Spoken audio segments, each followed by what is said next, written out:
সম্মানিত ভিউয়ার্স, কেমন আছেন সবাই? আশা করি আল্লাহর রহমতে ভালো আছেন, সুস্থ আছেন। আপনাদের সাথে আমি আছি মোহাম্মদ রাশেদ মোশাররফ, শিক্ষক নিবন্ধনধারী, কারিগরি শিক্ষা ও trade instructor, Itna Nurpur DD Madrasa, Itna, Kishoreganj. সম্মানিত ভিউয়ার্স, আপনারা দেখছেন ভোকেশনাল টিভি। সম্মানিত ভিউয়ার্স, আমার নিজ জেলা জামালপুর ও নিজ উপজেলা সরিষাবাড়ি উপজেলা। সম্মানিত ভিউয়ার্স, আজকের আলোচ্য বিষয় যে একটি কারণে ষষ্ঠ গণবিজ্ঞপ্তি পেছাতে পারে। সম্মানিত ভিউয়ার্স, আপনারা সবাই জানেন যে আপনার স্ক্রিনে যে বিষয়টি দেখতে পাচ্ছেন সেটি হলো স্বয়ংক্রিয় সফটওয়্যারের মাধ্যমে বেসরকারি শিক্ষা মাদ্রাসা প্রতিষ্ঠানে কর্মরত এনটিআরসি সুপারিশপ্রাপ্ত এমপিও শিক্ষক বদলি নীতিমালা 2024, যেটি প্রকাশিত হয় 19শে ডিসেম্বর 2024-এ।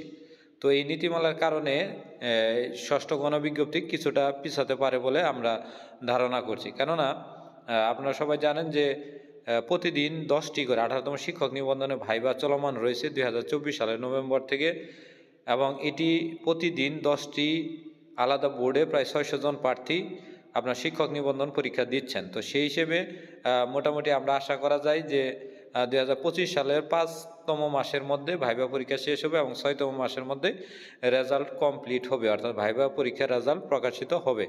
তারপরে হয়তো 1-2 মাস পরে সেটি গণবিজ্ঞপ্তি আকারে জারি হতে পারতো অক্টোবর বা নভেম্বরের দিকে।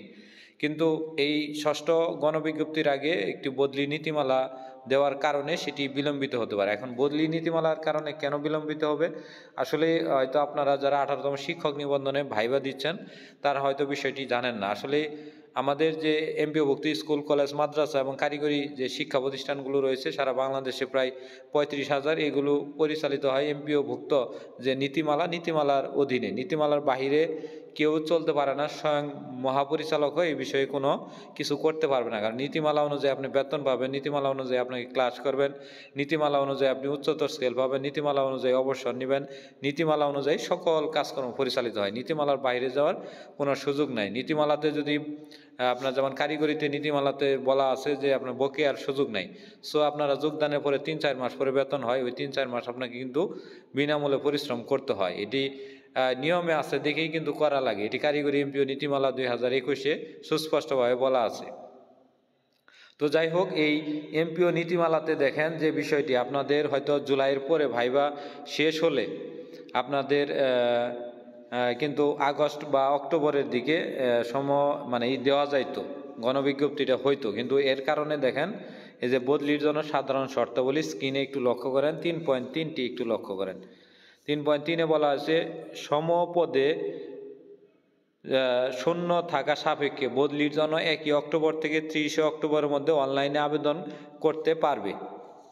এখন অনলাইনে আবেদন করতে পারলে 30 নভেম্বরের মধ্যে বদলি আদেশ জারি হবে এবং 30 ডিসেম্বরের মধ্যে নতুন কর্মস্থলে যোগদান হবে। অর্থাৎ এখানে তাহলে অক্টোবর মাস থেকে যদি শুরু হয়, তার আগে তো আবার শূন্যপদগুলো নিতে হবে। তো নিলে এখানে কিন্তু আপনাদের এই 2025 সালে যে ষষ্ঠ গণবিজ্ঞপ্তি, এটি কিন্তু নিয়ম অনুযায়ী পাচ্ছেন না। এটি হয়তো আমার কথা না, এটি কিন্তু বদলি যে নীতিমালা আছে নীতিমালা অনুযায়ী, কারণ আমরা নীতিমালার বাইরে চলতে পারি না। তারপরে দেখেন 3.5-এ বলা আছে প্রথম যোগদানের পর চাকরি 2 বছর পূর্ণ হলে বদলির আবেদন করার যোগ্য হবেন। অর্থাৎ একজন প্রার্থী প্রথমে যদি চাকরি করে তার 2 বছর একটি প্রতিষ্ঠানে থাকার পরে উনি বদলির আবেদন করতে পারবে। এখন এটি হলো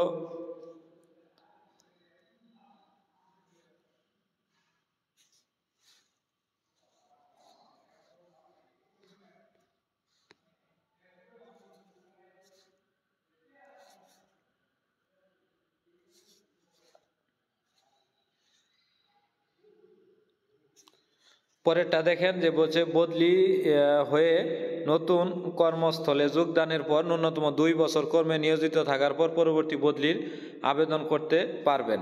এখন এটা 3.6, কিন্তু আপনাদের যে বিষয়টি অবশ্যই জানতে হবে সেটি হলো 3.15, যে বদলি কার্যক্রম সম্পন্ন হওয়ার পর এনটিআরসি অবশিষ্ট শূন্যপদে নিয়োগের সুপারিশ চূড়ান্ত করবে। অর্থাৎ 3.15 বলে আপনাদের আগে বদলি প্রত্যাশীরা বদলি পাবে। এটি হলো 3.15 অনুযায়ী নিয়ম। এবং 3.16-তে বলা হয়েছে একটি শিক্ষা প্রতিষ্ঠান থেকে বছরে একজন শিক্ষক বদলি হতে পারবেন। এখন এই বদলি নীতিমালা যদি বহাল থাকে তাহলে আপনারা কোনোভাবেই বদলি প্রত্যাশীদের আগে আপনার গণবিজ্ঞপ্তি পাচ্ছে না, কারণ একটি গণবিজ্ঞপ্তি সম্পন্ন হতে প্রায় 9 থেকে 10 মাসের মতো সময় লাগে।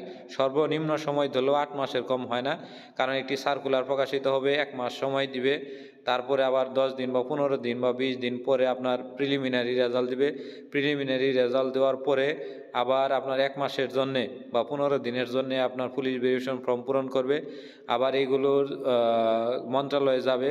মন্ত্রণালয়ে যাওয়ার পরে এগুলো আবার ভেরিফিকেশন হবে। তারপরে ভেরিফিকেশন চলমান রেখে চূড়ান্ত সুপারিশ দিবে। চূড়ান্ত সুপারিশের পরে আবার 1 মাসের মধ্যে যোগদান করতে হবে। এই 1 মাস পরে সৈন্যপদের আসল সংখ্যাটা জানা যাবে। তার মানে এটি করতে গেলে আসলে আরও 9-10টি মাস সময় লাগবে। যদি এর ভিতরে তো আসলে বদলিটা কেমনে দিবে? গণবিজ্ঞপ্তি হবে নয় বদলি হবে, যে কোনো একটি হবে 2025 সালে।